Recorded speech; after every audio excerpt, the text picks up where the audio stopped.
Dear students, hope you are all fine. Today we are going to do a poem No Men Are Foreign. ये लिखी है James किरकप ने. ठीक है, तो we are doing the revise of your syllabus. So it is the first poem of your book. लिखी है किसने ये poem? जेम्स किरकप ने, जो बॉर्न हुए थे 23 अप्रैल को 1918 में.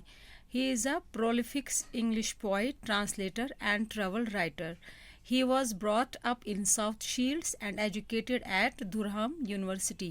He has written over 30 books, including biographies, novels and plays. He became a fellow of the Royal Society of Literature in 1962.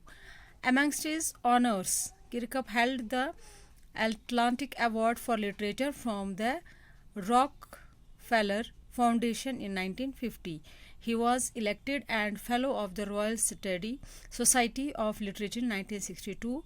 He won the Japan PEN Club Prize for Poetry in 1965 and was awarded the Scott Mancrift Prize for Translation in 1992.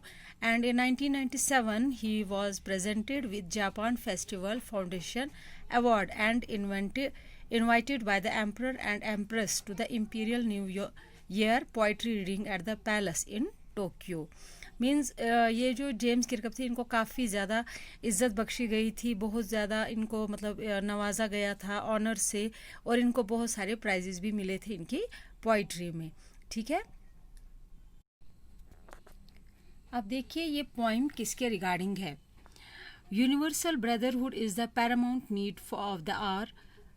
Humans on earth are alike. They breathe, feel and weep in the same way.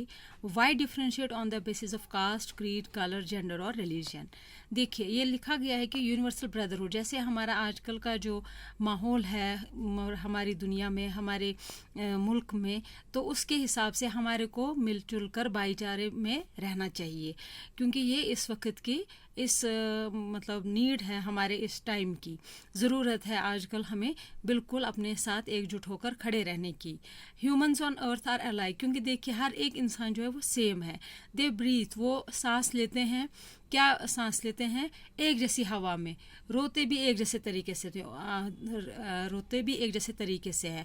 तो why differentiate on the basis of caste, तो फिर किस बात पर cast के base पर इनको differentiate किया जाता है, क्रीड के बेस, कलर के, जेंडर या मज़हब के बेस पर. तो ये सब इंसानी मतलब फतूर है, इंसानों ने ही ये डिफरेंसेस क्रिएट किए हैं. तो हमें ये चीज़ नहीं रखनी चाहिए दिमाग में, और यही चीज़ रख कर इसने ये पॉइंट बनाई है. No man are foreign means कि कोई भी हमारे जो कोई हमारा जो भी दोस्त है वो कोई भी पराया नहीं है, हम सब लोग एक जैसे हैं. So poem starts here. Remember no man are strange, no country is foreign.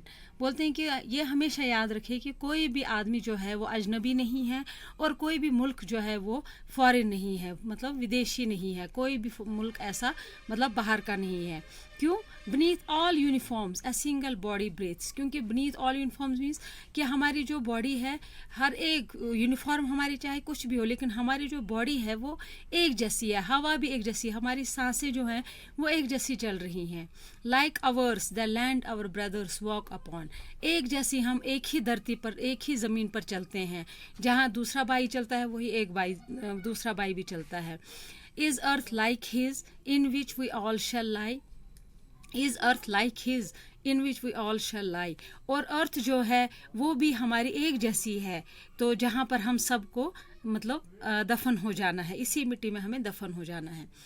They too aware of sun and air and water, मतलब जो हम लोग पानी इस्तेमाल करते हैं वही हमारे भाई लोग भी, हमारे बाहर के मुल्क के लोग भी वही पानी, वही धूप, वही हवा, सब वही इस्तेमाल करते हैं जो हम लोग करते हैं. Are fed by peaceful harvesters by war's long winter starved, और हमारी जो हम सब चाहते हैं कि हम जो हैं बिल्कुल अमन के माहौल में रहे, इस जंग और जदोजहद से दूर रहें. Their hands are ours and their lines we in their lines we read a labour not different from our own.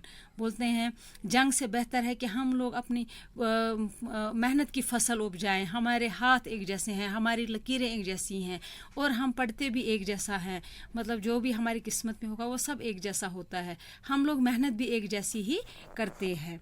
इसके कहने का मतलब है कि सब कुछ एक है। जब हमें खुदा ने डिफरेंट नहीं बनाया तो इंसान कौन होता है डिफरेंट बनाने वाला, ठीक है।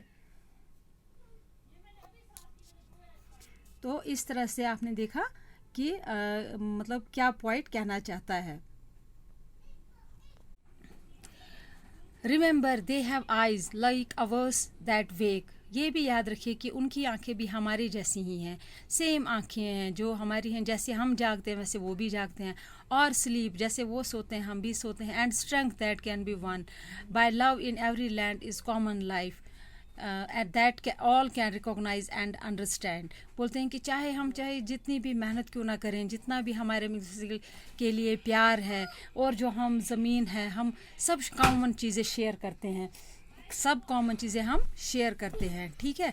तो they all can recognise and understand, और ये सब हम रिकॉग्नाइज करते हैं और अंडर जो वो समझते हैं वही हम भी समझते हैं, जो वो पहचानते हैं वही हमारी पहचान भी है।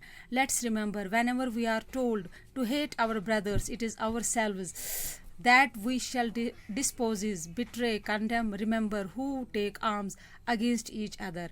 बोलते हैं कि चलो ये भी याद रखें कि जब भी हमें कहा जाए कि अगर तुम to hate our brothers it is ourselves, कि अपने भाई के साथ नफरत करो, लड़ाई करो, लेकिन वो ये हम खुद अपने साथ लड़ाई कर रहे हैं। वी शैल डिस्पोजेज, हमें ये सब नकारना चाहिए, अपने एक दूसरे से नफरत को दूर करना चाहिए, एक दूसरे से प्यार मोहब्बत से रहना चाहिए। और remember who take arms against each other, और ये भी याद रखना चाहिए कि हमें अपने आप भाइयों के खिलाफ कोई भी हथियार नहीं उठाना चाहिए, हम सब एक जैसे हैं, ठीक है। It is a human earth that we defile, बोलते हैं कि ये तो इंसानों की धरती है, इंसानों की ज़मीन है जो हम खराब कर रहे हैं। Our hells of fire and dust outreach the innocence of air that is everywhere our own, बोलते हैं हम लोग खुद इसको, तो it is the human earth, तो बोलते हैं कि हम लोग आवर हेल्स ऑफ फायर, हमारी जो नफ़रत की आग है और हमारी जो ये नफ़रत है, ये पूरी इसकी जो हमारे अर्थ की है वो सब मासूमियत इसकी ख़त्म हो गई है, और हमारी जो हवा है वो भी ख़राब कर दी है हमारी दुश्मनी ने, हमारी जो आपस में रंजिश है उसकी वजह से जो हमारी हवा है वो भी ख़राब हो गई है। Remember no man are foreign no country strange, और हमेशा ये याद रखिए कि कोई भी कंट्री फॉरेन नहीं है और कोई भी आदमी जो है वो फॉरेनर नहीं है, कोई भी कंट्री स्ट्रेंज नहीं है, कोई भी मुल्क हमारे लिए अजनबी नहीं है।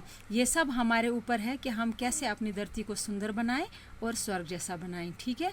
तो go through this point, till then take care, stay safe, stay home.